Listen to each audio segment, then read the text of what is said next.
Retour à la réalité. Excusez-moi, pardon. La réalité, c'est qu'à 17h37, c'est Guillaume Meurice. Merci de me le rappeler. Ah là là là là là là là là, Richard Ferrand, Riri, Féfé, mon loulou, putain, tu l'avais, ton poste de ministre, là, t'étais bien, t'avais ta voiture de fonction, pour la première fois de ta vie, les gens te confondaient pas avec le stagiaire ou un ficus, et voilà, qu'on te reproche de pas être transparent, alors que tu l'es jusque dans ton charisme, merde, c'est pas possible.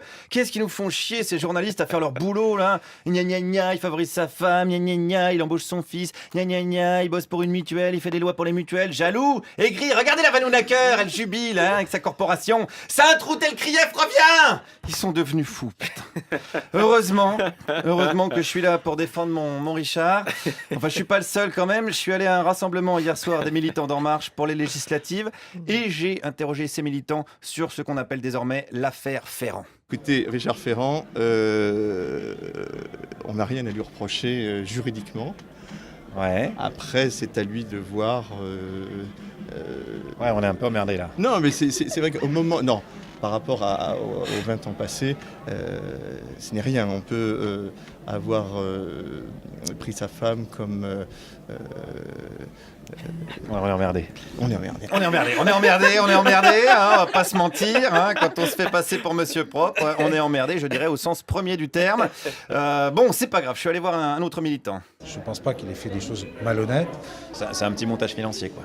Voilà, c'est un petit montant, une opération financière, on va dire. Une opération financière. Il y a des gens qui savent très bien faire ça, qui gagnent beaucoup d'argent là-dessus. Elle était pas mal, cette opération. Celle-là, il a bien gagné. Ça. Parfait. Voilà, bah alors qu'est-ce qu'on demande à un ministre finalement? C'est de bien savoir gérer du pognon. Hein, alors là, le pognon, il le gérait pour lui, mais je dirais c'est quand même un bon début, il faut l'encourager.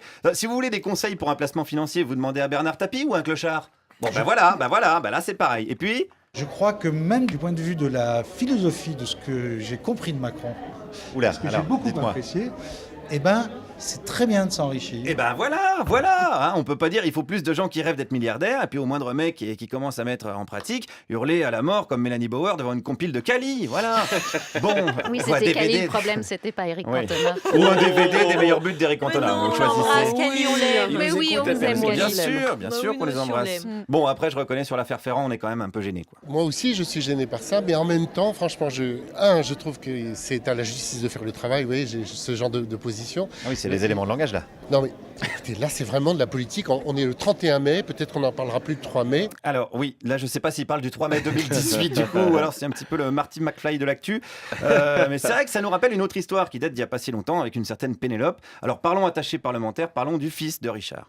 Oui, non, mais si jamais il y a un travail effectif, je vois pas pourquoi le fils du rat ne fera pas un bon rongeur, etc. Vous voyez, non, ça, c'est pas le problème. Oui, mais moi je croyais que Macron il voulait moraliser la vie politique. Non, mais Macron veut moraliser la vie politique, et même Ferrand. C'est vrai que ça fait un peu ombre sur le tableau, ça fait ombre médiatique sur le tableau pour le moment. Et là vous avez les mêmes arguments que les fillonistes à l'époque. Mais non, Fillon, il est chez les juges. Il a été convoqué par franchement, pour le reste, la suite n'est pas la même. On va voir ça. Le parquet de Brest a quand même dit, je vois pas qu'est-ce que je peux faire. Oui, sauf que ce matin, le parquet de Brest, il a dit « Attendez, je crois que finalement, je vois quand même ce que je peux faire. » Il va ouvrir une enquête préliminaire. Voilà, préliminaire, Clara, vous expliquerez à Alex, évidemment.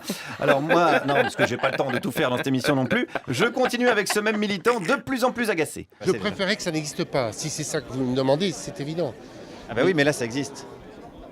Mais oui, mais il y a d'autres choses qui existent. Il y a par exemple l'élection de Mélenchon qui existe. Est-ce qu'il y aura des groupes c'est une chose qui me Mais ça, semble je plus ferai une autre importante. chronique là-dessus un jour, mais là, ma chronique du jour, Ah donc pour vous c'est Ferrand la chronique. Ouais, un peu. Ah bon, on a fini de parler alors. Mais voilà, on essaye d'aider au mieux, et puis voilà comment on est reçu. Quoi. Non, mais en même temps, je comprends qu'il soit énervé, puisque évidemment, on le sait, c'est de la faute des médias. Moi-même, quand il fait trop chaud, je gueule contre le thermomètre. C'est comme ça. Bon, alors j'ai tenté quand même une dernière fois avec une militante. Madame, comment on fait avec la moralisation de la vie politique? Ah mais ça doit changer maintenant. Mais dans le passé, c'est maintenant, ça je veux commence dire, maintenant. Dans le passé, si on retourne à 10 ans, 20 ans, alors tout le monde a toujours un petit truc derrière. Eh ben, du Peut-être coup, que- vous-même. Peut-être qui? Peut-être vous-même. Vous avez Mince. des petits trucs derrière. Des choses que vous avez fait, des trucs en dehors. Non, mais c'est vrai, maintenant que vous le dites, oui. C'est l'homme, c'est l'être humain. C'est vrai que j'ai piqué un stylo la dernière fois au bureau. Voilà, mais c'est ça nul. Non, mais j'avoue. Voilà. Des post-it Il y en a aussi. d'autres. En plus, c'est de l'argent Voilà. public, c'est Radio France. Non, mais je dis, c'est pas... Est-ce que vous pensez qu'il faut que je démissionne du coup maintenant? Oh non, pas plus que lui. Voilà, je vais pas démissionner plus que lui du coup. Voilà. C'est rassuré que j'ai quitté le Théâtre Antoine où avait lieu l'événement. Le Théâtre Antoine qui accueillera le spectacle d'Alex Vizorek le 12 juin prochain à 20h. Voilà, un petit abus de bien social pour mon pote. Mais bon, je ne fais que suivre l'exemple de la République exemplaire. Vous êtes un ami. Guillaume Meurice, merci.